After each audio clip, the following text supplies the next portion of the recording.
And NBC News legal analyst Misty Marris joins us now. Misty, what's your reaction to the judge's decision to toss out the terrorism charge today? Is that a big surprise? Is that momentum, or is that just like a legal minutia? So there were so many consequential issues before the court, this being one of them. And the New York statute has a very narrow set of circumstances where these terrorism enhancement charges actually apply. And the judge found that this particular set of circumstances and evidence did not fit into the statute. Look, it could have gone either way, in my opinion, but certainly this was a victory for Mangione's defense team. And the federal case, Mangione, like, he's still facing murder charges, potentially the death penalty here, right?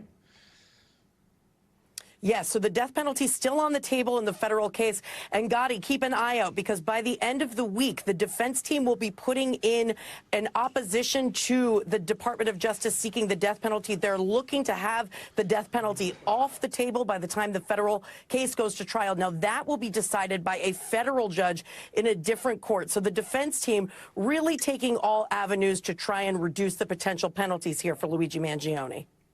Interesting. Now, with the terrorism charge out, does this, like, change Mangione's defense strategy at all?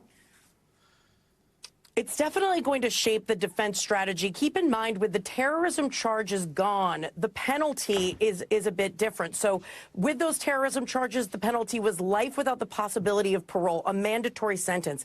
Now, with second-degree murder charges that he's facing on the state level, that's 25 to life. So the defense strategy is going to be trying to get some mitigation-type evidence to the jury. Now, they want the federal case to go first because it does, at this point, carry the death penalty. They say it's more severe because of that.